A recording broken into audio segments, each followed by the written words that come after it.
Welcome everyone to Caleb Watches Movies, the channel where I, Caleb, randomly select from one of the many movies that I own and I watch and review them for you, or maybe like a recommendation, or a brand new release, which is what we're talking about today. But I wanted to kick off the whole Halloween spooky horror season today with me decorating my set, so we got, oh god, that was pretty freaky. Oh jeez, wow, it's pretty scary up in here. Why am I doing a terrible Christopher Walken? I don't know, it felt natural. But we're kicking off the 2022 horror season with a film called Don't Worry Darling, which was released this past weekend and is directed by Olivia Wilde, who has also directed the film Booksmart. Plus, she's a well-known actress, but I really like when an actor takes the turn to become a director. I feel like the actors make the best type of directors because they've been through the whole acting process and they know how to tell a story.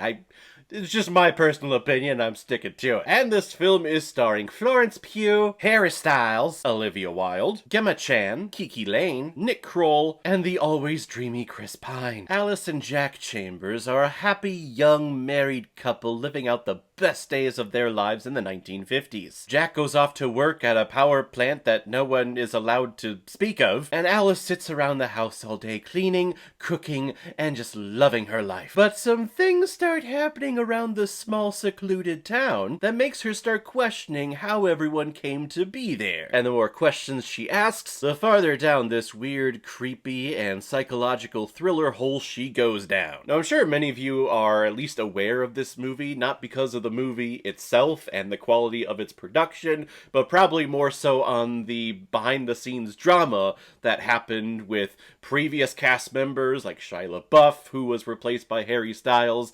I guess there was some tiffs going on between Florence Pugh and Olivia Wilde, your director, which is something that you never want to do. Apparently Pugh didn't want to do any of the press for the movie. She was playing it off like, well, I'm filming Dune 2 right now, so I can't really do any of the press, which is kind of weird because that's what you do when you're in a movie. You go out and you advertise it. The fact that she doesn't want to go and do that probably says a lot. And then Harry Styles just having an amazing time at that Venice Beach Film Festival where he's sitting in an interview chair talking about how this is an actual movie. That's the kind of the cool thing about this. It's because it's like an actual movie. You know what I mean? And Chris Pine doing the best acting work of his entire life, just sitting there and not flinching at all. But you can tell he wants to say or laugh so hard. And then also the famous spit take that Harry Styles had with Chris Pine as he was sitting down to watch it at that Venice Beach Film Festival, where Chris Pine's publicist and Chris Pine himself said, no, he didn't spit on me at all, but you watch the tape back.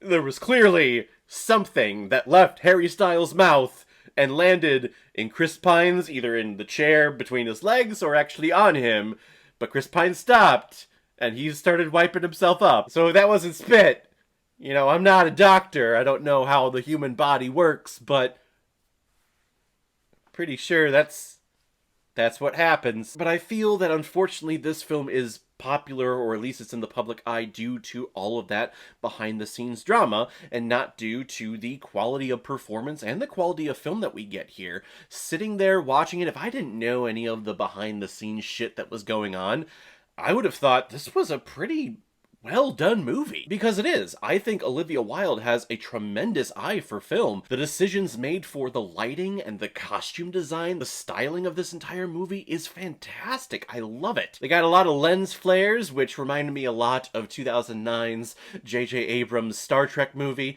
I always love lens flares. It makes it feel more real for me. I know many people don't like lens flares, but it's definitely not overdone in this movie, but at certain points, you just have that bright-ass sun beaming down on everything, shining a spotlight onto these characters and onto this small little community that I love the lighting choices in here. Plus the costume design and the architecture design of these houses in the 1950s is frickin' amazing. Like, after watching this movie, I kind of wish I lived in the 1950s just so I could have a house like this. Not saying that I'm gonna go out and do what is done in this movie. I'm not gonna spoil it, but I wouldn't do what the twist is in this movie. I wouldn't go and do that.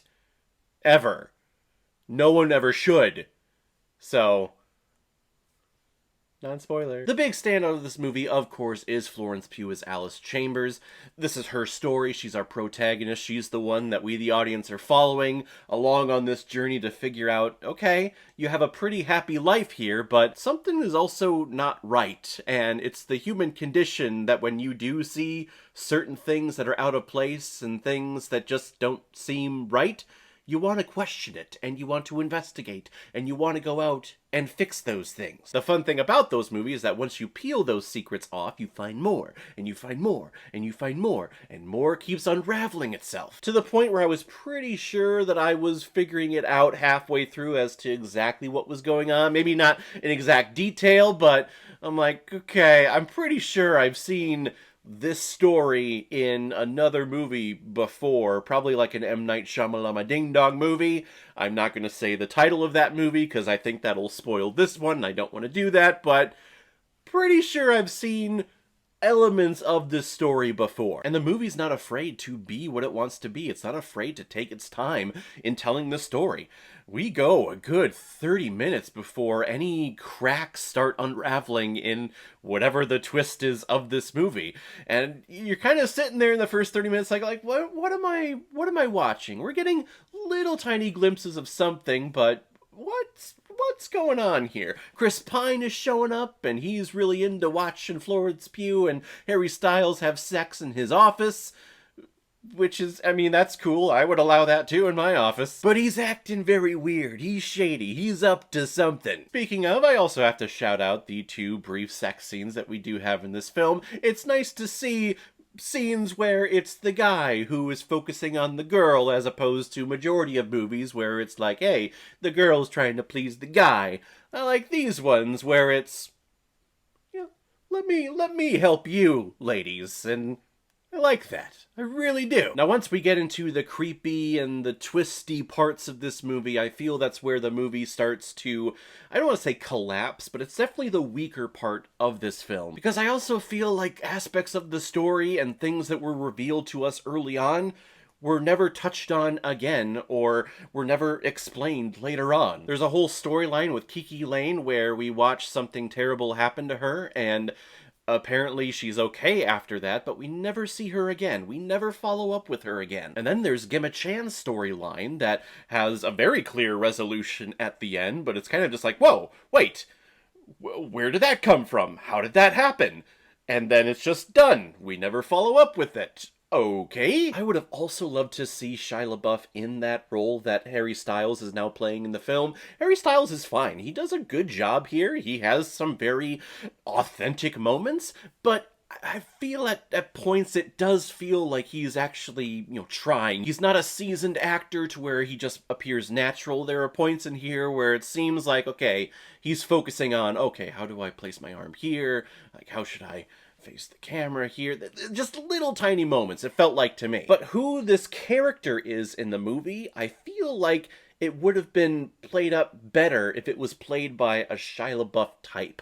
And I can't go into any further detail on that because then it'll spoil it, but if you have seen the film and you've gone through the whole twist and you look at the 2 different actors that you have Harry Styles and Shia LaBeouf, I would say Shia LaBeouf fits the mold of who this character actually is in the movie, as opposed to, a pretty boy like Harry Styles. The movie is suspenseful, and I think it's actually a really fun watch, and I have not stopped thinking about it since I've gotten home from the theater, and a film that makes me constantly think about it has done a great job, I think. I don't understand all the terrible reviews that this film is getting on Rotten Tomatoes, because this film intrigued me, and a movie that intrigues me, keeps me engaged, keeps me guessing, and keeps me following and believing in our main character that's played by Florence Pugh, who gives an amazing performance.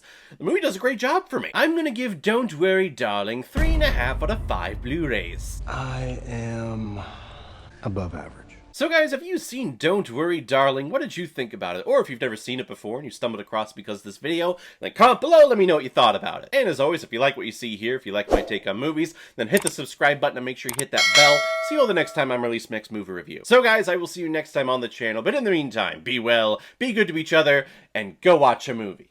Take care, guys.